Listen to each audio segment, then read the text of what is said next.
अस्सलाम वालेकुम स्टूडेंट्स। उम्मीद है आप सब ठीक होंगे। आज हम जो टॉपिक पढ़ने जा रहे हैं वो सिलेबस में हमारा नेक्स्ट टॉपिक है और इस टॉपिक में हमने क्या पढ़ना है,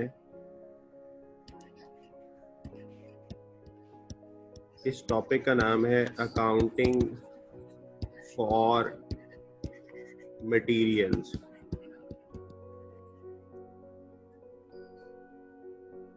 हमने जो एलिमेंट्स ऑफ कॉस्ट पढ़े थे ना कि मटेरियल होता है लेबर, एक्सपेंसेस, और फिर हमने डायरेक्ट इनडायरेक्ट में उसे क्लासिफाई कर दिया कि डायरेक्ट मटेरियल्स होते हैं, इनडायरेक्ट मटेरियल्स हैं। लेबर को भी इसी तरह हमने क्लासिफाई किया डायरेक्ट इनडायरेक्ट में। ओवरहेड्स को, एक्सपेंसेस को भी हमने ऐसे ही डायरेक्ट इनडायरेक्ट में क्लासिफाई किया। फिर हमने डायरेक्ट सारे ऐड किए तो प्राइम कॉस्ट बनी, इनडायरेक्ट सारे ऐड किए तो वो बना ओवरहेड्स। अब जो हमने जितने एलिमेंट्स पढ़े, मटेरियल, लेबर, ओवरहेड जो हैं, अब हम उन सब पे ना एक एक पूरा चैप्टर पढ़ने जा रहे हैं। यानी हम उसे इन डिटेल पढ़ने के लिए टॉपिक स्टार्ट कर रहे हैं, अकाउंटिंग फॉर मटेरियल्स। अब सबसे पहले हमें अपना आइडिया क्लियर रखना होगा कि मटेरियल्स किसको कहते हैं। आपको याद है कि मटेरियल हमने उस चीज को नाम दिया था जिसकी फिजिकल एग्जिस्टेंस होती है और वो प्रोडक्ट में इस्तेमाल होता है। यानी एक बेसिक सी डिस्टिंक्शन, फिजिकल एग्जिस्टेंस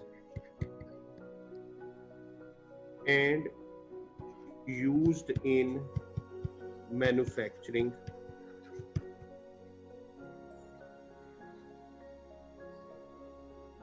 और फिर हमने फर्दर क्लासिफाई किया कि जो प्रोडक्ट का हिस्सा बन जाते हैं वो डायरेक्ट मटेरियल्स कहलाते हैं, और जो प्रोडक्ट का हिस्सा नहीं होते लेकिन मैन्युफैक्चरिंग में यूज हो रहे होते हैं उनको हमने इनडायरेक्ट मटेरियल्स का नाम दिया। डायरेक्ट मटेरियल्स जैसे अगर शर्ट बनाने वाली कंपनी है तो डायरेक्ट मटेरियल्स की एग्जांपल में आएगा क्लॉथ, बटन्स, थ्रेड। यानी हर वो चीज जो शर्ट का पार्ट बन रही है वो सारी चीजें जो है वो डायरेक्ट मटेरियल्स। इनडायरेक्ट मटेरियल्स, उस फैक्ट्री में डीजल यूज हुआ, डीजल से जनरेटर चला है तो डीजल मटेरियल है, फिजिकल एग्जिस्टेंस है, मैन्युफैक्चरिंग में यूज हो रहा है तो एज पर डेफिनेशन मटेरियल तो है, लेकिन ये प्रोडक्ट का हिस्सा नहीं बना तो ये इनडायरेक्ट मटेरियल है। इसी तरह क्लीनिंग मटेरियल, सफाई वाला जो मटेरियल होता है जिससे फैक्ट्री में सफाई करते हैं ये लोग, तो क्लीनिंग मटेरियल भी मटेरियल तो है लेकिन शर्ट के अंदर इस्तेमाल नहीं हुआ। तो ये जो चैप्टर हम पढ़ने जा रहे हैं ये डायरेक्ट और इनडायरेक्ट दोनों मटेरियल्स को डील करेगा। हम यहाँ पे जो मैंने वर्ड लिखा था वो है अकाउंटिंग फॉर मटेरियल्स। यानी यहाँ कोई डिस्टिंक्शन नहीं है कि ये डायरेक्ट मटेरियल की बात हो रही है या इनडायरेक्ट मटेरियल की बात हो रही है। दोनों मटेरियल्स के लिए हमने उसे किस तरह अकाउंट करना है, इस चीज को हम कहते हैं अकाउंटिंग फॉर मटेरियल्स। अच्छा, इस चैप्टर में हमने सीखना क्या है? बिकॉज सीएमए एक प्रोफेशनल क्वालिफिकेशन है, आपने कल को इस चीज को अपने प्रोफेशन में इस्तेमाल करना है, तो इसीलिए मैं वर्ड इस्तेमाल करता हूँ अक्सर कि हमने यहाँ से क्या सीखना है। अकाउंटिंग फॉर मटेरियल में we are going to learn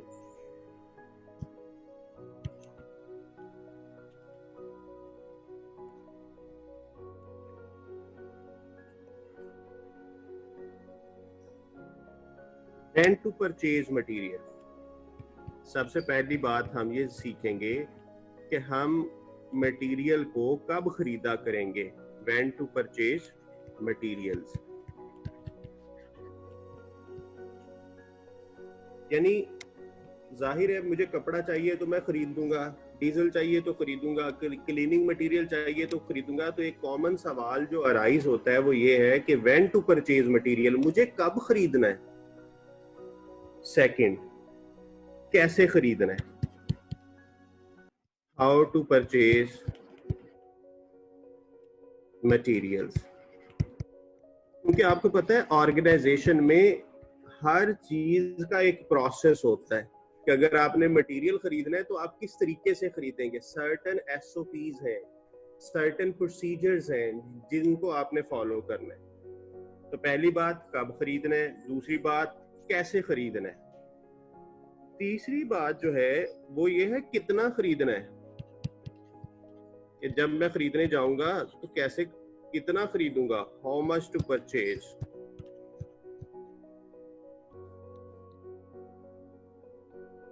और जब मटेरियल खरीद लिया जाएगा तो उसको कैसे रिकॉर्ड करना है, हाउ टू रिकॉर्ड।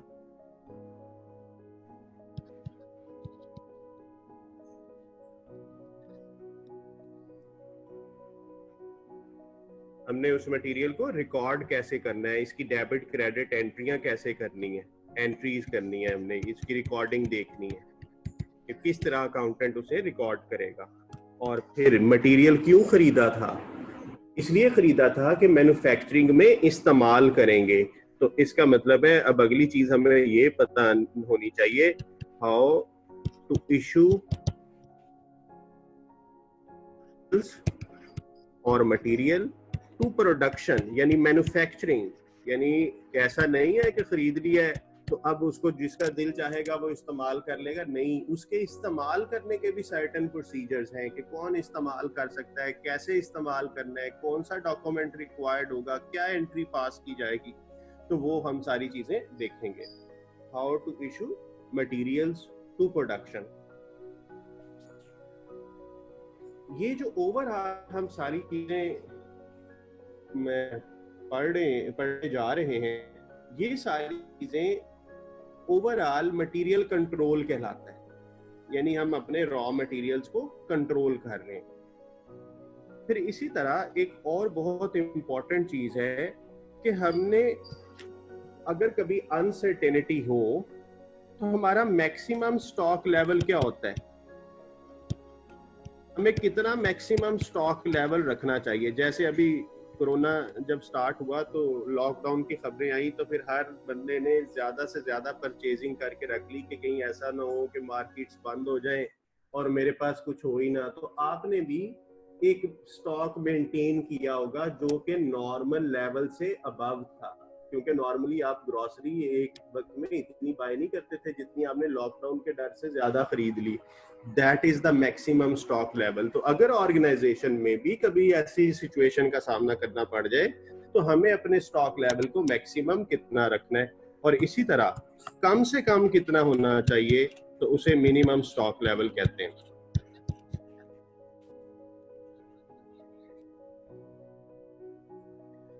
अच्छा, अब इन सारी चीजों में हमने वन बाय वन इनको डिस्कस करना है।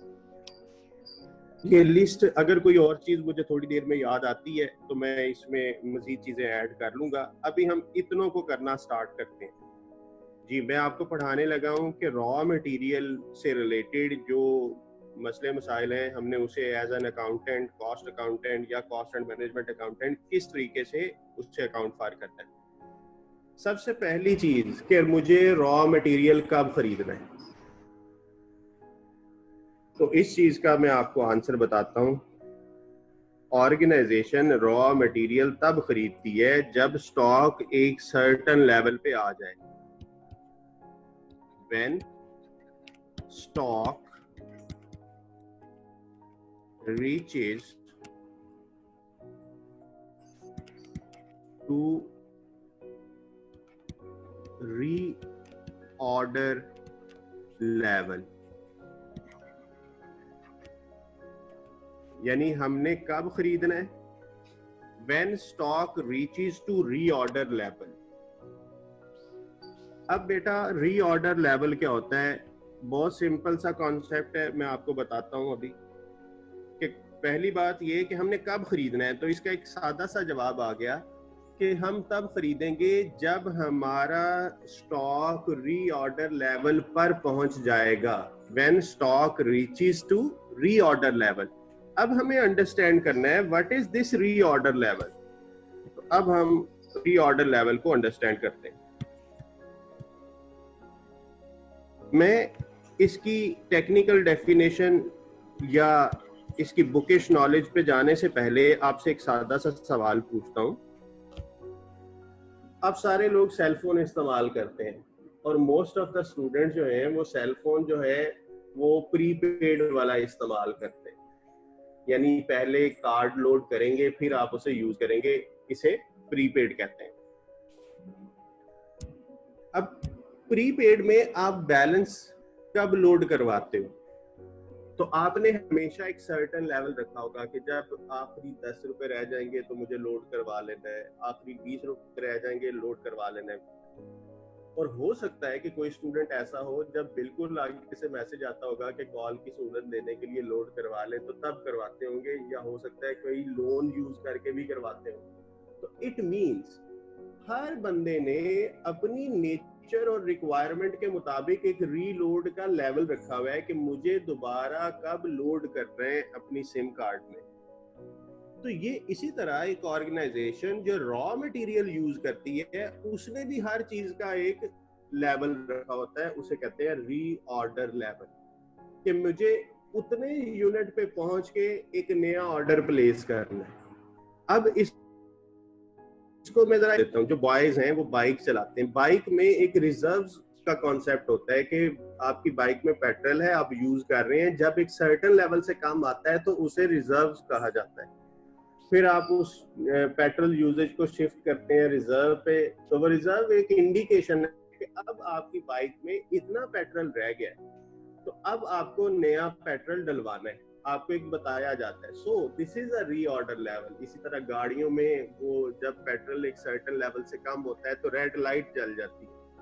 वो जो रेड लाइट है this is basically the reorder level. ये इंडिकेट करता है कि आपका पेट्रोल इतना रह चुका है। तो इसी तरह एक फैक्ट्री में ऑर्गेनाइजेशन ने अपने यूजेज के हिसाब से रीऑर्डर लेवल रखा हुआ। अब आपको पता है कि जब हम स्टॉक ऑर्डर करते हैं तो हमें फौरन नहीं मिलता, तो ये जो स्टॉक ऑर्डर हमने करना है, रीऑर्डर लेवल बनाना है। अब ये रीऑर्डर लेवल हम कैसे बनाएंगे? उसके लिए मुझे ये देखना है कि जब मैं ऑर्डर करूं तो मेरा यूजेज कितना होता है पर डे।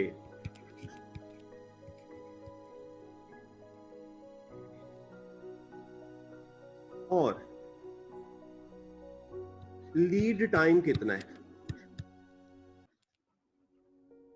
सपोज करें मैंने अपनी ऑर्गेनाइजेशन का डाटा निकलवाया तो मुझे पता चला कभी कभी मैं 1000 kg भी यूज कर लेता हूं रोज के, और ज्यादा से ज्यादा मेरा जो यूजेज है ना वो 4000 kg तक है। तो मैंने अपनी ऑर्गेनाइजेशन का रीऑर्डर लेवल सेलेक्ट करना है ना। जैसे आप बैलेंस लोड करते हैं तो आपने अपना एक क्राइटेरिया रखा हुआ है कि मेरा डेली का यूजेज इतना है, तो उस हिसाब से आप लोड करते हैं। तो यहाँ पे भी ऑर्गेनाइजेशन ये देखेगी कि जो रॉ मटेरियल मैं इस्तेमाल कर रहा हूँ वो कितने केजी मैं रोज का इस्तेमाल करता हूँ। तो यूजेज मुझे पता चलेगा, हिस्ट्री मेंटेन होगी। तो मुझे पता चला कि मेरा यूजेज कम से कम 1000 है, ज्यादा से ज्यादा यूजेज मेरा 4000 पर डे है। लीड टाइम बेटा कहते हैं कि जब आपने ऑर्डर प्लेस किया, ऑर्डर प्लेस करने से लेके अब तक जितना टाइम लगा जब तक चीजें आई। जैसे आप पिज्जा ऑर्डर करते हो तो आपने कब ऑर्डर किया, कितने मिनट्स के बाद वो डिलीवर हुआ, तो ये जो टाइम है दिस इज लीड टाइम। तो जब एक कंपनी मटेरियल खरीदती है तो मटेरियल जो है वो उसका लीड टाइम जो है वो कितने दिन का टाइम लगा।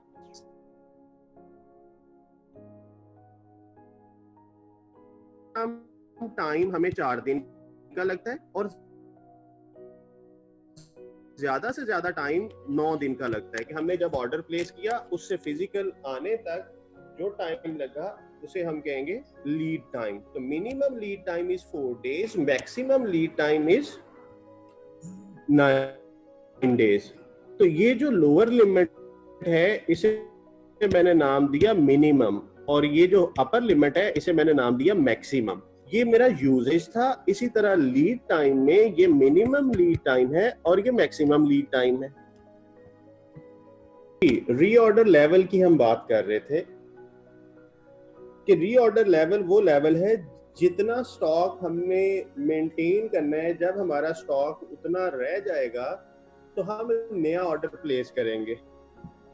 अब मैं आपको इसका फॉर्मूला बताता हूं। सपोज करें कि आप स्टोर के मैनेजर हैं।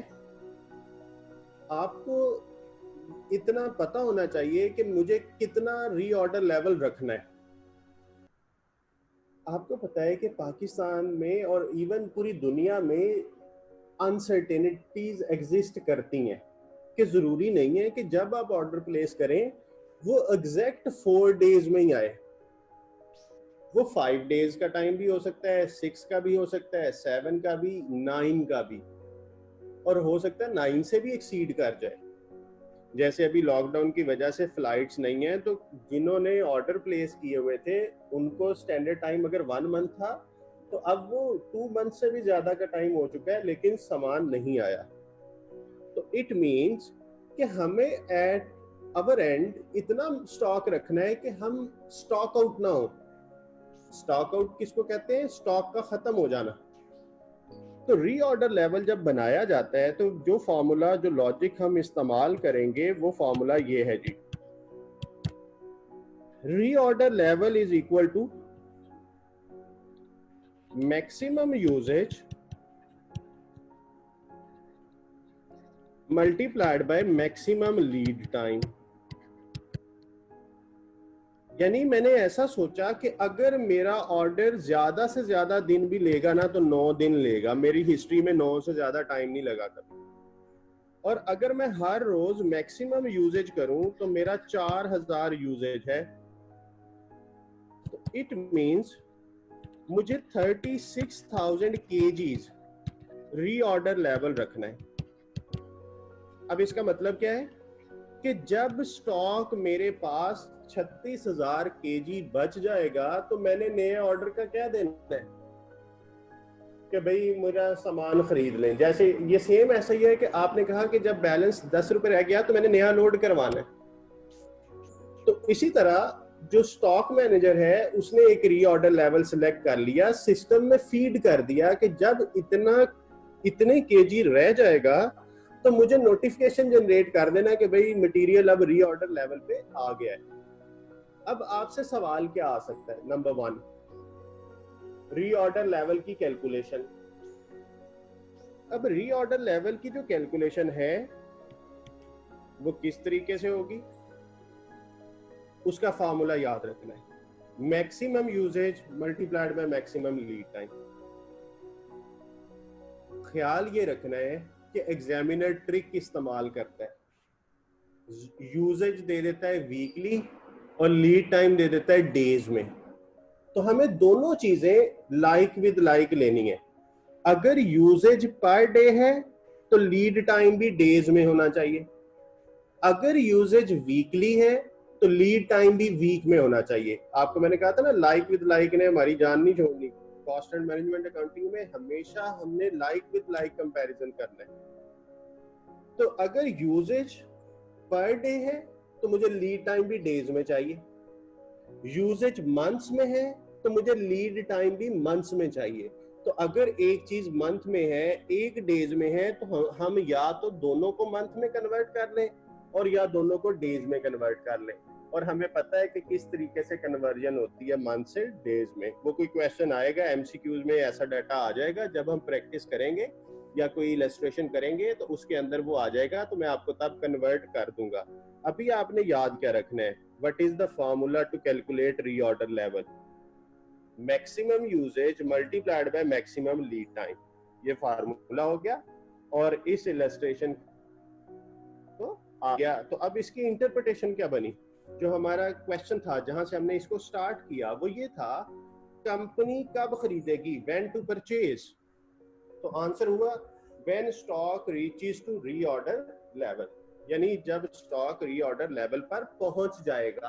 अब एग्जामिनर एक थ्योरेटिकल एमसीक्यू बड़ा फेवरेट है उसका, वो अक्सर देता है और स्टूडेंट गलत करते हैं वो कहता है company purchase a material when stock reaches to, मैं लिख देता हूं,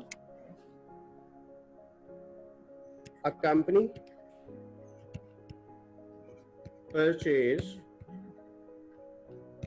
material when stock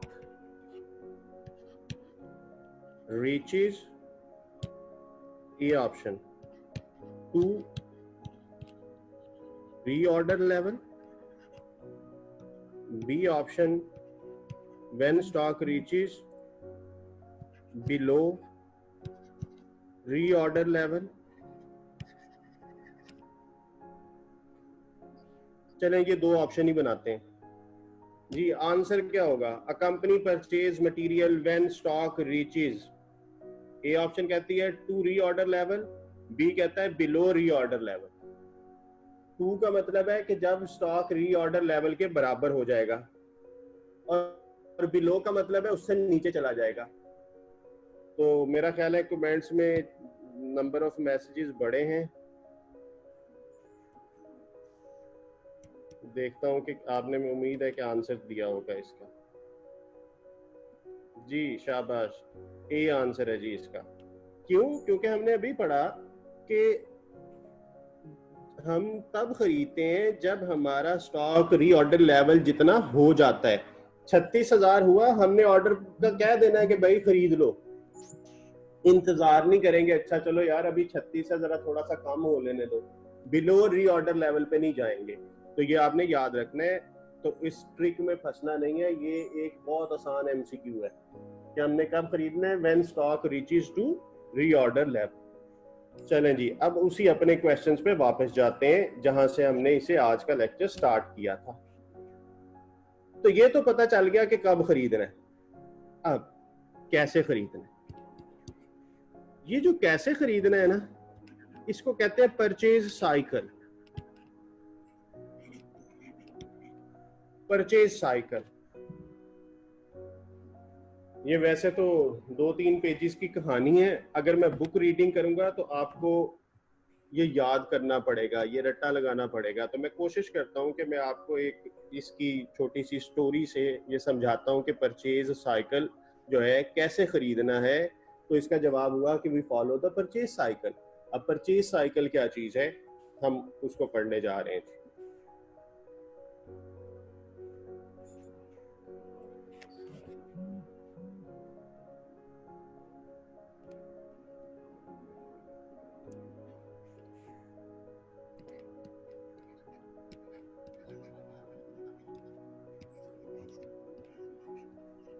purchase cycle,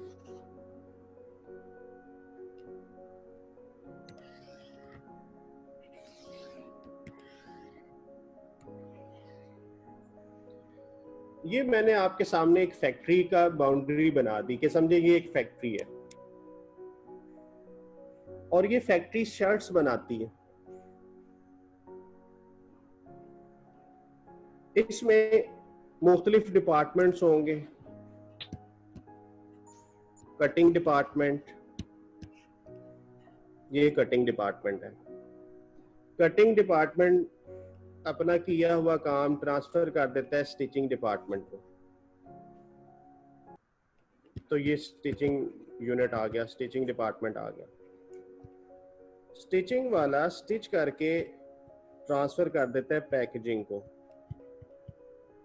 packing department और पैकेजिंग डिपार्टमेंट। इस फैक्ट्री में स्टोर भी होगा, तो मटेरियल स्टोर करने वाला एक स्टोर आ गया। इसी तरह जो फिनिश गुड्स बनती होंगी, जो पैक्ड गुड्स हैं, वो ट्रांसफर हो जाती हैं फिनिश गुड्स के।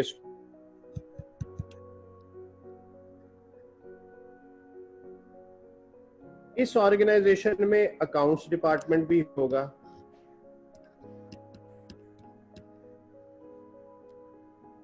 इसमें कैंटीन भी होगी, कैंटीन,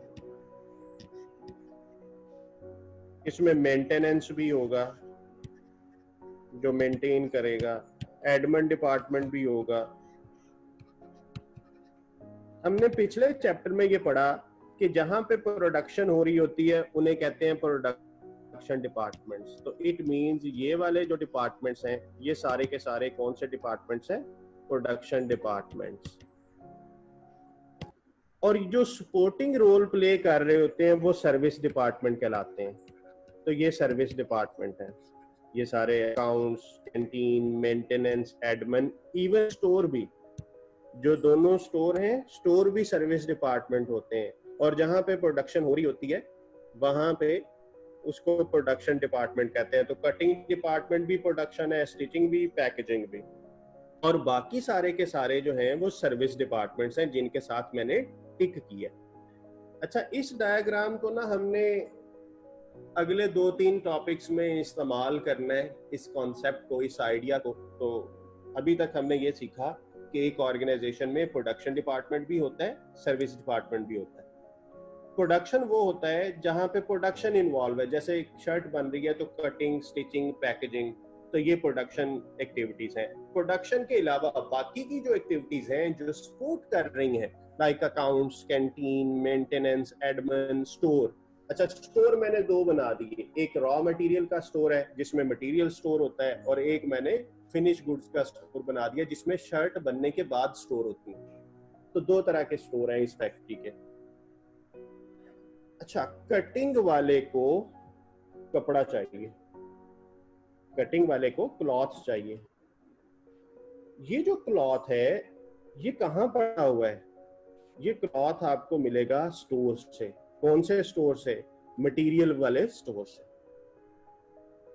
जब भी डिपार्टमेंट को रॉ मटेरियल लेना होता है या कोई भी मटेरियल कंजम्पशन करनी है, मैं अभी ऊपर एक क्वेश्चन लिखा था, हाउ टू यूज मटेरियल, कैसे इस्तेमाल करेंगे।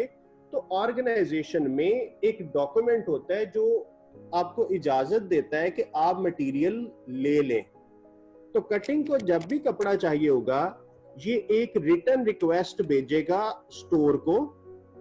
मैं अब सारी बातें आपको इसी पिक्चर में समझा जाऊंगा जो बुक में थ्योरेटिकल पैराग्राफ लिखे हुए हैं जी। कटिंग डिपार्टमेंट क्या करेगा, ये एक डॉक्यूमेंट भेजेगा, यानी ये डॉक्यूमेंट किसने जनरेट किया? कटिंग डिपार्टमेंट में भेजा किसे? स्टोर को। इस डॉक्यूमेंट में लिखा क्या होगा कि मुझे इतने मीटर कपड़ा चाहिए। कौन सा कपड़ा चाहिए ये मेंशन करेगा कि फलां कलर का हो, ये उसकी क्वालिटी हो, उसका कोड होता है, कोडिंग सिस्टम बताएगा कि इस कोड का मुझे इतने मीटर कपड़ा चाहिए। वो फॉर्म फिल किया जाएगा। कौन फॉर्म बनाएगा? प्रोडक्शन डिपार्टमेंट, जिसे मटेरियल चाहिए वो फॉर्म फिल करेगा और वो भेजेगा स्टोर को कि भाई मुझे ये चाहिए। अच्छा, क्या ये फॉर्म कोई भी बंदा फिल कर सकता है? नहीं, जो इसका इंचार्ज है उसके साइन होंगे। इसको कहते हैं ऑथराइजेशन। यानी पता ये चला कि ये डॉक्यूमेंट बनाएगा कौन? प्रोडक्शन डिपार्टमेंट, भेजेगा किसे? स्टोर को, और ये ऑथोराइज्ड होना चाहिए। ऑथोराइज्ड का मतलब है इस पे साइन स्टैंप होने चाहिए, जिसके साइन रिक्वायर्ड थे उसके साइन होने चाहिए। अच्छा, इस डॉक्यूमेंट को कहेंगे क्या? इसको नाम देंगे मटेरियल रेक्विजिशन, MR। इसको मैं बाद में इन डिटेल लिख दूंगा। M कहते हैं मटेरियल रेक्विजिशन। अब रेक्विजिशन से क्या मुराद है? Requisition is a return request, यानी ऑर्गेनाइजेशन में हमें जैसे अगर कोई भी चीज चाहिए तो उसका एक प्रोसीजर होता है कि आपको आप लिख के दें ताकि हमारे पास रिकॉर्ड रहे। इवन हमें अगर पेन चाहिए, कोई भी चीज चाहिए होती है ऑर्गेनाइजेशन में, तो वो रिटर्न रिकॉर्ड के तहत मूव होती है। तो इस चीज को कहते हैं मटेरियल रेक्विजिशन। तो अब MCQ क्या बन सकता है कि मटेरियल रेक्विजिशन कौन बनाता है? जो यूज करेगा ना मटेरियल को वो बनाएगा। किसे भेजेगा? स्टोर को। इसके अंदर क्या होना चाहिए? क्वांटिटी मेंशन होनी चाहिए कि मुझे कितनी क्वांटिटी चाहिए, कौन सी चीज चाहिए, उसका नाम होना चाहिए या कोड होना चाहिए, और ये ऑथोराइज्ड होना चाहिए। तो ये याद हो गया कि मटेरियल रेक्विजिशन क्या है, कौन बनाता है, उसके अंदर क्या होता है। मैं आपको इसकी शक्लें दिखाऊंगा कि ये मटेरियल रेक्विजिशन है। अच्छा, जब मटेरियल रेक्विजिशन आती है तो स्टोर इनको वो रॉ मटेरियल ट्रांसफर कर देता है, मटेरियल इनको मिल जाता है। ये प्रोसेस चलता रहता है और फिर वो 36,000 पे पहुंच जाता है। तो जब ये 36,000 पे आया तो अब इस वो नोटिफिकेशन जनरेट हुआ कि भाई मटेरियल इतना रह गया है, खरीदो। अब ये नहीं खरीदेगा। ऑर्गेनाइजेशन में एक और डिपार्टमेंट होगा जिसका काम है परचेजिंग करना, उसको कहते हैं परचेज डिपार्टमेंट या परचेजिंग डिपार्टमेंट। प्रोक्योरमेंट का नाम होगा कि इसकी ड्यूटी है प्रोक्योर करना। प्रोक्योर का मतलब होता है खरीदना। तो ये भी सर्विस डिपार्टमेंट है, सपोर्टिंग रोल प्ले कर रहा है। अब ये परचेज डिपार्टमेंट क्या करेगा? ये परचेज डिपार्टमेंट खरीदारी शुरू करेगा। अब ये नहीं पूछेगा कि भाई क्यों खरीदूं, तुम्हें क्या मसला है, तुम बहुत मटेरियल खरीदते हो। ये इसका काम नहीं है।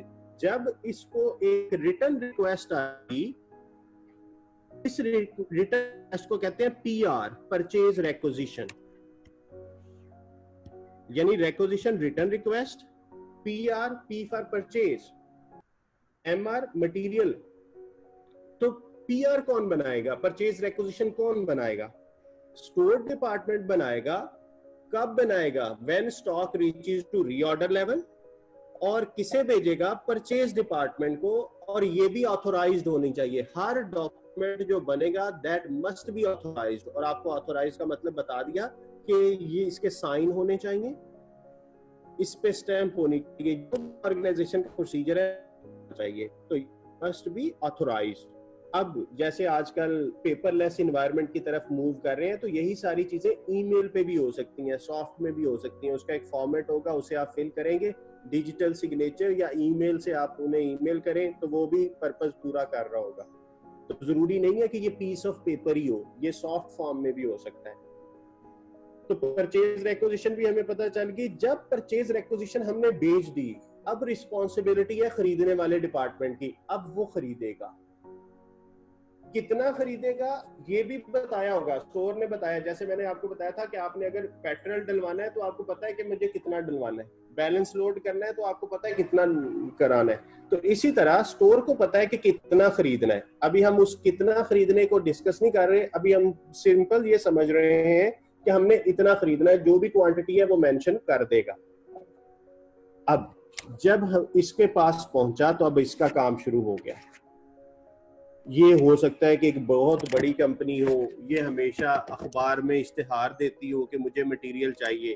तो ये सबसे पहले जो है एक लेटर ऑफ इंक्वायरी सेंड करता है। लेटर ऑफ इंक्वायरी, इंक्वायर करता है।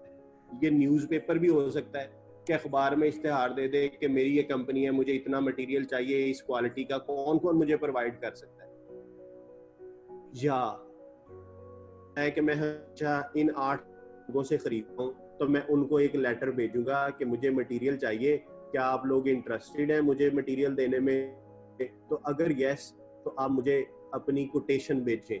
कोटेशन होती है कि आप मुझे ये मटेरियल किस क्वांटिटी का, किस क्वालिटी का, किस रेट पे, कब प्रोवाइड कर सकते हो। लेटर इनको सेंड किया, सेंड टू सप्लायर्स, यानी जो पोटेंशियल सप्लायर्स हो सकते हैं हमने उनको सेंड किया। इस लेटर के जवाब में हमें कोटेशन आई। कोटेशंस को हमने एवेल्युएट किया और हमने सिलेक्शन कर ली कि हमने किससे खरीदना है। यानी हमने देखा कि कौन सस्ता दे रहा है, क्वालिटी किसकी अच्छी है, कौन जल्दी डिलीवर कर देगा। वो हम उसी तरह ही है कि जैसे आप शॉपिंग करते हैं ना, तो आपको पता है मुझे कहाँ से खरीदना है, तो आपके जहन में कोई क्वालिटीज हैं, मैं इस शॉप से खरीदूंगा तो इस ब्रांड से खरीदूंगा तो इसकी ये क्वालिटी है, तो ये आपने सारा सोचा हुआ है। तो उसी तरह आपने सप्लायर भी सेलेक्ट कर लिया। जब सप्लायर सेलेक्ट हुआ तो हमने उसे फिर परचेज ऑर्डर दिया। तो इट मींस परचेजिंग डिपार्टमेंट भेजेगा परचेज ऑर्डर। किसको भेजेगा? सिलेक्टेड सप्लायर को, यानी जिसको हमने सेलेक्ट किया हमने उसे ऑर्डर कर दिया। जब परचेज ऑर्डर उस सप्लायर को मिलेगा तो वो उसको एक्नॉलेज करेगा।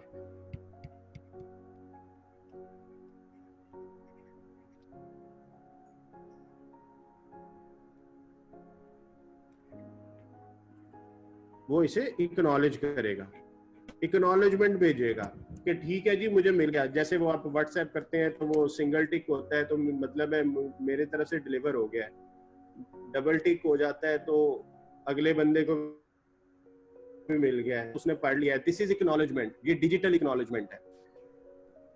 अब एक्नॉलेजमेंट जो है, जब परचेज ऑर्डर मिला तो वो आगे से एक्नॉलेज करेगा, हो सकता है ईमेल रिप्लाई कर दे, आजकल पर ईमेल पे ही जाते हैं, तो परचेज ऑर्डर ईमेल हो गया, उसकी एक्नॉलेजमेंट आ गई कि ठीक है जी मैं आपको ये मटेरियल डिलीवर कर दूंगा, इस दिन डिलीवर कर दूंगा।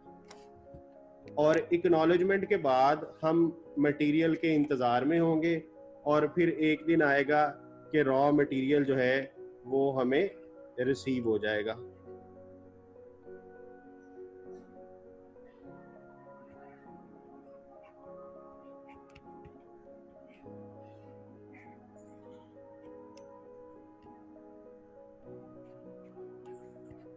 जी ये ट्रक आ गया जी रॉ मटेरियल लेके, यानी डिलीवरी ऑफ गुड्स हो गई,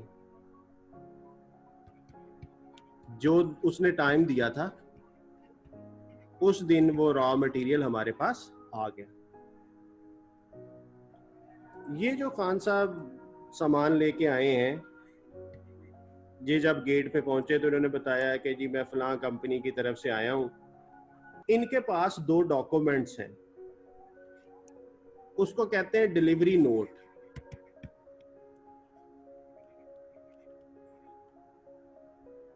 डिलीवरी नोट में इसकी 2 कॉपीज हैं, यानी एक ही चीज है, 2 कॉपीज हैं इसकी। ये खान साहब जो है ना ट्रक ड्राइवर, ये लेके आया, इसने आपको बताया कि मैं वहां से आया हूँ, गेट कीपर जो है ये बात करेगा परचेजिंग से कि भाई फलां कंपनी की तरफ से सामान आया है, तो परचेजिंग डिपार्टमेंट जो है उसका कोई रिप्रेजेंटेटिव होगा, वो आके इन चीज़ों देखेगा कि हाँ जी वाकई हमने ऑर्डर किया था और एक्सपेक्टेड डिलीवरी थी इसकी 1 आध दिन में, तो ये पहुंच गया है जी। यहाँ पे चीज़ों की होगी इंस्पेक्शन। इंस्पेक्शन में क्या होगा कि जो ऑर्डर किया था वही आया है, कहीं ऐसा तो नहीं है कि कुछ और सामान आ गया है, तो इंस्पेक्शन होगी। इंस्पेक्शन के बाद जो रॉ मटेरियल होगा वो स्टोर को ट्रांसफर हो जाएगा। ये जो इंस्पेक्शन हुई है, यहाँ पे एक डॉक्यूमेंट बना है, उसे कहते हैं GRN, गुड्स रिसीव्ड नोट। अच्छा 2 डॉक्यूमेंट आ गए जी। Delivery note at the time of delivery, याद रखने की कोई जरूरत ही नहीं है, इसके नाम से ही जाहिर है ये कौन सा नोट है, डिलीवरी नोट है जी। इस पे साइन किया जाएंगे, रिसीवर के साइन होंगे, और एक कॉपी ये अपने पास रख लेगा, एक खान साहब को दे देगा कि आप जाके अपनी कंपनी को दे देना कि मैं सामान डिलीवर कर आया हूँ। ये ऐसे ही है कि जैसे TCS वाला आपसे साइन करवाता है ना एक पेज पे, तो आप समझे वो डिलीवरी नोट है, तो उसने डिलीवर कर दिया। अच्छा इंस्पेक्शन हुई, इंस्पेक्शन के वक्त एक चीज बनी GRN, गुड्स रिसीव्ड नोट। अब इसके अंदर क्या होगा, इसके अंदर होगा कि मैंने इतने यूनिट्स रिसीव किए, क्योंकि हो सकता है कि डिलीवरी नोट कह रहा हो कि हम 50,000 kg भेज रहे हैं, लेकिन रास्ते में आते आते कोई सामान चोरी हो गया, कोई खराब हो गया, तो मैंने कितना रिसीव किया मैंने वो लिखना है, goods received note GRN। GRN कौन बनाएगा, स्टोर बनाएगा, और ये रिकॉर्ड के लिए बनता है, और इसकी बनती हैं 4 कॉपियां, 4 कॉपीज होती हैं जी ये। अच्छा जो परचेज ऑर्डर होता है ना, इसकी भी 4 कॉपीज हैं, 4 कॉपीज। ये मैं आपको प्रॉपर एक फाइल शेयर करूंगा आज, उसके अंदर ये सारी इन डिटेल लिखी होगी कि कौन सा डॉक्यूमेंट कौन बनाता है, क्या करता है, ये आप बेफिक्र हो जाएं। अगर आप नोट नहीं कर रहे तो ये आपको इन राइटिंग में 1 पेज आज शेयर करूंगा। अच्छा जी, तो ये पता ये चला कि डिलीवरी ऑफ गुड्स हुई, हमने उनको इंस्पेक्ट किया, देखा क्या चीज ऑर्डर की थी वही चीज आई, और उसके बाद ये सामान स्टोर को भेज दिया, और एक डॉक्यूमेंट बना, goods received note prepared by store department at the arrival of goods. इसकी 4 कॉपीज होंगी, और इसमें हम देखेंगे कि क्या क्या चीजें हमें आई हैं, कितनी क्वांटिटी आई है। अच्छा, इसके बाद ये जो मैंने आपको बातें बताई हैं, परचेज ऑर्डर और जीआरएन, हमने इन दोनों की 4-4 कॉपीज कही हैं। ये चारों कॉपीज कहाँ कहाँ जाती हैं? एक स्टोर के पास होती है, स्टोर डिपार्टमेंट के पास, एक परचेज डिपार्टमेंट के पास होती है,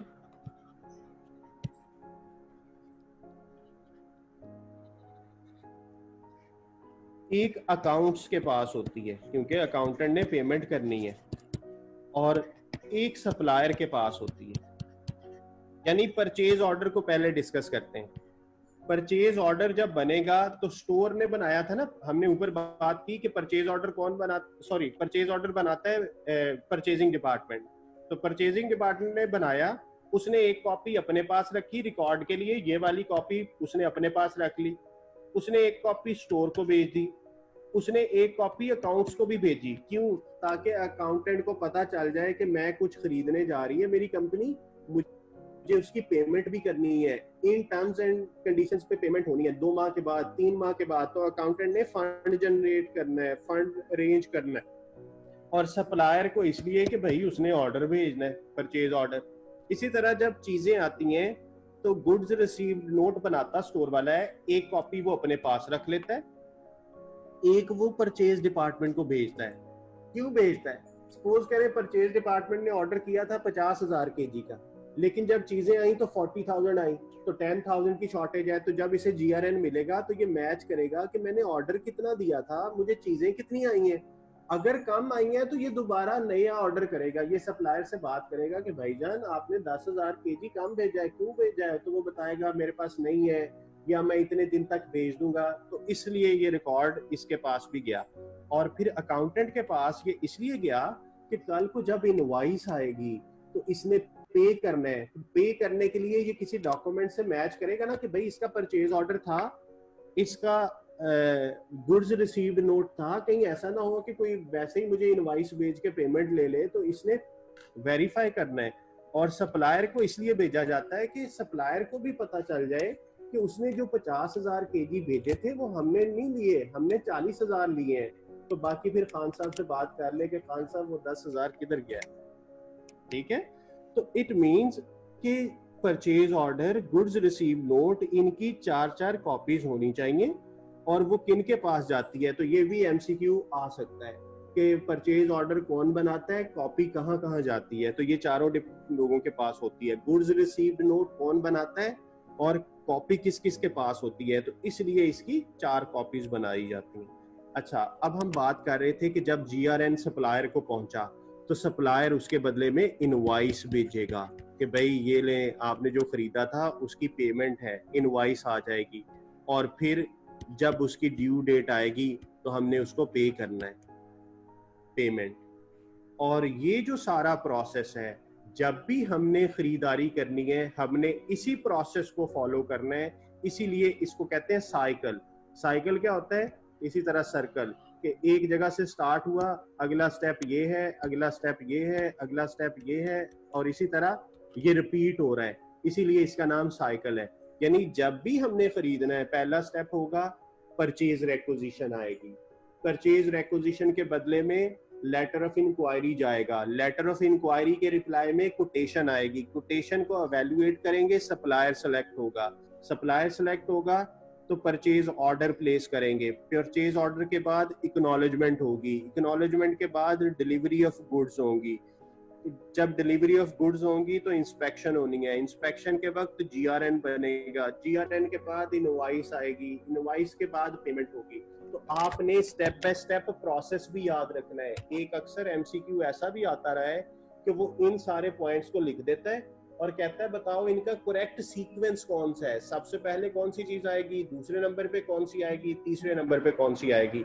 तो मैंने कोशिश की है कि जो बुक के अंदर 2-3 पेजेस में कहानी लिखी थी, मैंने उसकी रीडिंग करने की बजाय आपको उसको डायग्राम से समझा दिया है। उम्मीद करता हूँ कि आपको ये बहुत अच्छे तरीके से समझ आ गया होगा। मैं आपको इसका एक दूंगा, वो डॉक्यूमेंट मैं आपको अभी स्क्रीन पे दिखाने लगा हूँ कि वो डॉक्यूमेंट क्या है जो मैंने आपको भेजना है आज। वो अभी हमने थोड़ा सा उसे डिस्कस भी करना है जी। ये आ गया जी वो पेज। सबसे पहली चीज मटेरियल रिक्विजिशन नोट। अब देखिए मटेरियल रिक्विजिशन किसने बनाया था, जिस डिपार्टमेंट ने मटेरियल लेना है। Filled out by the user department, authorised होना चाहिए और सेंट टू स्टोर होता है। तो बस ये 3 बातें हमें पता है। परचेज रिक्विजिशन, ये खरीदना है, खरीदने के लिए ये फील्ड कौन करेगा, स्टोर डिपार्टमेंट, ऑथोराइज्ड होगा और सेंड टू परचेज डिपार्टमेंट। ये मैंने आपको यहाँ पे ये बना हुआ भी दिखाया हुआ है, ये देखें यहाँ पे मैंने ये लिखा था कि परचेज रिक्विजिशन कौन बनाता है, स्टोर डिपार्टमेंट बनाता है, परचेजिंग को भेजता है, ऑथोराइज्ड होती है। मटेरियल रिक्विजिशन यूजर बनाता है, किसे भेजता है। तो यही सारी चीजें जो हैं ये मैंने आपको यहाँ पे लिख भी दी हैं। परचेज ऑर्डर, ये किसे कौन बनाता है, filled out by the purchasing department after selection of the supplier और ऑथोराइज्ड होता है। और इसमें प्राइस मेंशन होती है कि भाई मैं इतनी चीजें इस रेट पे खरीदूंगा। Delivery note provided by the supplier with the delivery of goods, वो उसके साथ ही ट्रक के साथ ही आया है ये।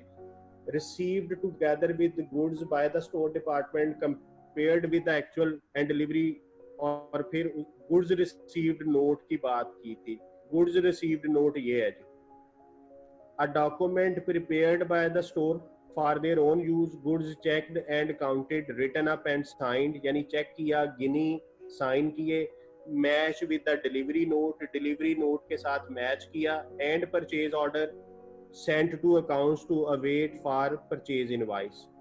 अच्छा, अब परचेज इनवॉइस क्या चीज है, रिसीव्ड फ्रॉम सप्लायर, सप्लायर हमें भेजता है।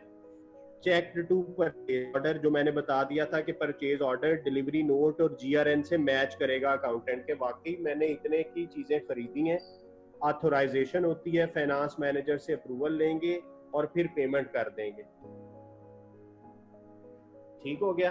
तो यहां तक हमने जो चीजें देखी थी हमने उनको डिस्कस किया।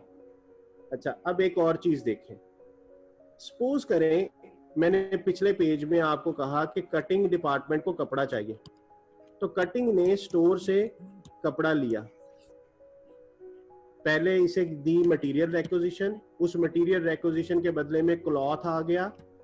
अच्छा, गलती से ना क्लॉथ ज्यादा मंगवा लिया हमने, जितना चाहिए था उससे ज्यादा मंगवा लिया। समटाइम होता है ना, हम ज्यादा खरीद लेते हैं, बाद में घर आते हैं पता चलता है यार इसकी तो जरूरत ही नहीं थी। तो वो वापस अगर हो सकता है, तो ये क्योंकि कंपनी है और एक कंपनी ने कहा कि बजाय इसके कि मेरे पास कपड़ा यहाँ पड़ा रहे मैं इसे वापस कर दूं। अगर कभी प्रोडक्शन डिपार्टमेंट रॉ मटेरियल को वापस कर दे तो उस वक्त जो डॉक्यूमेंट बनता है ना उसे कहते हैं मटेरियल रिटर्न्ड नोट, यानी मैंने वापस कर दिया। तो देखें, जब मैंने मटेरियल लिया था तो तब मैंने मटेरियल रिक्विजिशन भेजी थी एमआर, और अब मैंने वापस किया है तो इसके नाम से जाहिर है ये मटेरियल रिटर्न नोट है। तो इसीलिए यहाँ पे आ गया मटेरियल रिटर्न नोट। ये कौन बनाएगा, रिटर्निंग डिपार्टमेंट, यानी वो डिपार्टमेंट जो वापस कर रहा है। और फिर एक्चुअल गुड्स चेक, वो उसके साथ चेक करता है, साइंड आ रिसीट। जैसे आप कोई चीज वापस करने जाते हैं तो वो पूछता है ना, हाँ जी क्या है, कब खरीदा था, तो वो चेक कर लेता है कि इसने ये चीज खरीदी है, यही वापस कर रहे हैं, तो उसका एक डॉक्यूमेंट बनता है, तो उसे मटेरियल रिटर्न नोट कहते हैं। तो ये डॉक्यूमेंट्स के हवाले से हमने डिस्कस किया। अब हम एक और कॉन्सेप्ट डिस्कस करते हैं, बिन कार्ड। आप सारे लोग मेडिकल स्टोर पे जाते होंगे, अगर आप मेडिकल स्टोर को देखें तो उसने जो मेडिसिन रखी होती है ना, उसने ऐसे बॉक्सेस में रखी होती है। आप जाके उसे बताते हैं कि भाई मुझे ना ये वाली टैबलेट चाहिए, पैनाडोल चाहिए सपोज करें, तो वो ऐसा नहीं करता कि वो एक तरफ से ढूंढना शुरू कर देता है पैनाडोल पैनाडोल पैनाडोल कहाँ है, वो ऐसे नहीं ढूंढता। उसने ना उसका एक सीक्वेंस बनाया हुआ है, वो एग्जैक्ट उस बॉक्स में जाता है जहां पे वो पड़ी है चीज। ये जो बॉक्सेस आपको नजर आ रहे हैं स्क्रीन पे, ये सारे छोटे छोटे डिब्बे हैं, बॉक्सेस हैं। इस एक बॉक्स को कहते हैं बिन। जिस तरह वो डस्टबिन सुना हुआ है ना, बिन मीन बॉक्स। तो बिन कार्ड, अब मैं आपको कॉन्सेप्ट समझाने जा रहा हूं मटेरियल में। बिन कार्ड, हर बिन का एक कार्ड होगा, पीस ऑफ पेपर, लेकिन अब तो कंप्यूटराइज सिस्टम है। जैसे अगर एक मेडिकल पे नया है, आज उसकी ड्यूटी पहला दिन है, एक कस्टमर आया, वो आके कहता है पैराडोल चाहिए, उसे नहीं पता कि कहाँ पड़ी है। वो क्या करता है, वो अपनी स्क्रीन कंप्यूटर में से पता चल जाता है कि ये फलां बिन के अंदर। तो जो बिन कार्ड है, बिन कार्ड एक हर बॉक्स का अलग अलग कार्ड होगा, उसके अंदर मेंशन होगा कि ये चीज कहाँ पे है। हर बिन कार्ड का एक नंबर होगा, बिन नंबर, कि ये फलां नंबर के रैक पे पड़ा हुआ है, ये चीज वहां है। इसके अंदर होता क्या है, maintained by the store department, return up. इसमें चीजें जब आती हैं, जैसे अगर मेडिसिन ही आपने मंगवाई है, तो आपने मंगवाई तो जीआरएन नंबर आएगा, एंट्री हो जाएगी कि हाँ जी ये चीजें इस बॉक्स में इतनी पड़ी हुई हैं। जैसे जैसे सेल होती जाती हैं वो इसमें से माइनस होती है। सम टाइम मेडिकल स्टोर वाला कह देता है ना, एंटर करता है तो वो कहता है सर ये मेडिसिन नहीं है। उसे जाके वहां देखने की जरूरत नहीं पड़ी, उसने उधर खड़े ही बता दिया आपको कि ये नहीं है। क्यों? क्योंकि बिन के अंदर उसकी क्वांटिटी 0 आ रही है, स्टॉक आउट हुआ हुआ है, तो उसको जाके चेक करना नहीं पड़ता। इसीलिए इसी तरह ऑनलाइन शॉपिंग जो आप करते हैं, उसमें भी अगर आपको कोई चीज पसंद आती है तो आगे लिखा होता है स्टॉक आउट। अब वो किसी ने जाके चेक नहीं किया कि पड़ी थी कि नहीं, वो इसी सहूलत की वजह से पता चल गया कि इतनी थी, इतनी इतनी बिक गई है, अब मेरे पास कुछ नहीं है। तो बिन कार्ड के अंदर होगा क्या, क्वांटिटी लिखी जाएगी, लेकिन इसके अंदर प्राइस मेंशन नहीं होती। प्राइस नहीं लिखी होती कि मुझे, सॉरी प्राइस कह रहा हूँ, कॉस्ट नहीं लिखी होती कि ये कितने का खरीदा था। क्योंकि जो सेलमैन खड़ा है ना, जो बेच रहा है, उसे नहीं बताना कि ये चीज मुझे कितने में पड़ी थी। उसको तो सिर्फ ये पता होगा कि ये तुमने बेचनी कितने की है। जैसे कस्टमर कहता है कि बताएं इसकी प्राइस क्या है, तो वो फौरन उसे नजर आ रही होगी भाई तुम्हें इतने की मिलेगी। अगर उस पर कोई डिस्काउंट होगा तो वो भी उसे नजर आ रहा होगा। तो लेकिन कितने का खरीदा है, कॉस्ट नजर नहीं आ रही होगी। इसी तरह एक और चीज होती है store laser card. Store laser card भी बिन कार्ड की तरह ही है, लेकिन ये जरा थोड़ा कॉम्प्लिकेटेड होता है। ये भी स्टोर डिपार्टमेंट बनाता है। इसमें कोई भी एंट्री जो होती है वो गुड्स रिसीव्ड नोट या मटेरियल रिक्विजिशन से करनी होती है, और इसके अंदर क्वांटिटी और प्राइस कॉस्ट दोनों दी होती हैं। तो एक जो एमसीक्यू एग्जामिनर को बहुत पसंद है इस हवाले से, वो कहता है कि बिन कार्ड और स्टोर लेजर कार्ड में कौन सी चीज नहीं होती। तो स्टोर लेजर कार्ड में क्वांटिटी और कॉस्ट दोनों होती हैं, और बिन कार्ड के अंदर सिर्फ क्वांटिटी होती है। ठीक है जी, उम्मीद करता हूं कि आपको ये सारा समझ आ गया होगा। तो मैंने आज आपको क्या पढ़ाया, दो चीजें मैंने आपको पढ़ाई हैं। When to purchase raw material, तो उसका आंसर था when stock reaches to reorder level. फिर मैंने आपको परचेज साइकिल पढ़ाया, और मैंने फिर आपको ये एक डॉक्यूमेंट दिखाया, इसमें सारी वही बातें थी, आपको याद नहीं करनी पड़ेंगी। जस्ट आपने इसको ना 2 to 3 टाइम्स आइसोलेशन में बैठ के पढ़ लेना है, आपको ये सारा आता होगा इतना। ये जो डेबिट नोट क्रेडिट नोट है, इससे हमने कल शुरू करना है लेक्चर। तो अभी परचेज साइकिल हमारा वैसे तो कंप्लीट हो गया है, लेकिन सिर्फ हमारी वो चीज रह गई है जो डेबिट नोट और क्रेडिट नोट। तो ये हमने आज सारा काम किया है। आप ऐसा करें कि अगर इसका स्क्रीनशॉट लेना है तो ये परचेज साइकिल है, इसका स्क्रीनशॉट ले लें।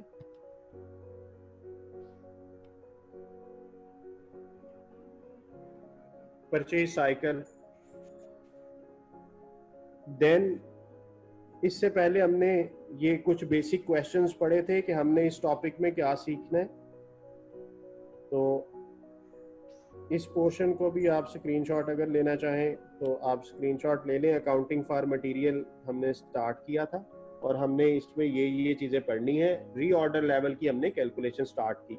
तो कल हम आते ही सबसे पहले इंशाल्लाह परचेज साइकिल को कंप्लीट करेंगे। उसमें सिर्फ दो चीज़ें रह गई हैं, डेबिट और क्रेडिट नोट, और फिर आगे अगली बातें उसी तरह स्टेप बाय स्टेप हम पढ़ते जाएंगे।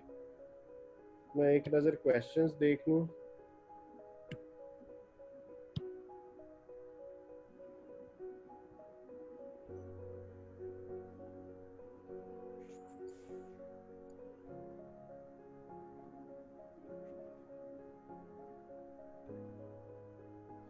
अच्छा, कुछ एक बेसिक सवाल आया कि अगर हमें वो चीज़ें मिल जाएं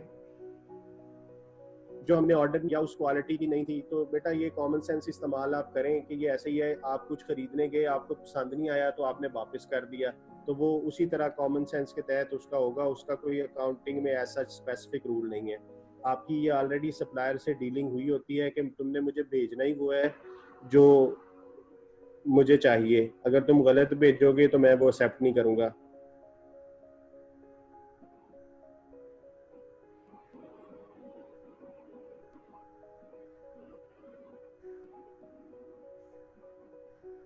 जी, इंस्पेक्शन स्टोर वाला करेगा, जाहिर है उसने देखना है कि जो चीज़ें मुझे चाहिए होती हैं, वो एक्सपर्ट होता है ना मटेरियल का, तो इसलिए इंस्पेक्शन वही करता है।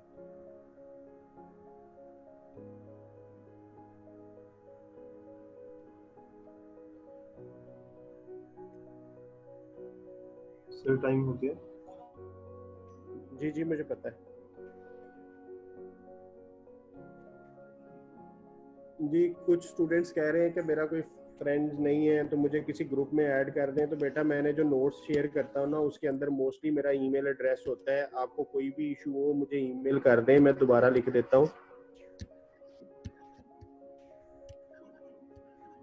ayazfcma@gmail.com। इस पे आप मुझे ईमेल कर दिया करें।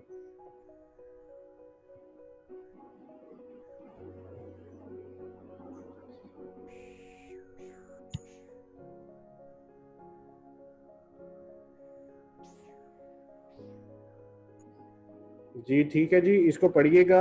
अच्छा, एक चीज और मैं आपको बता दूं कि ये ना आपकी बुक का चैप्टर कौन सा बनेगा, क्योंकि बुक से भी आपको पता है आपने रीडिंग करनी होती है, तो ये कैपलान की बुक का चैप्टर नंबर 5 है।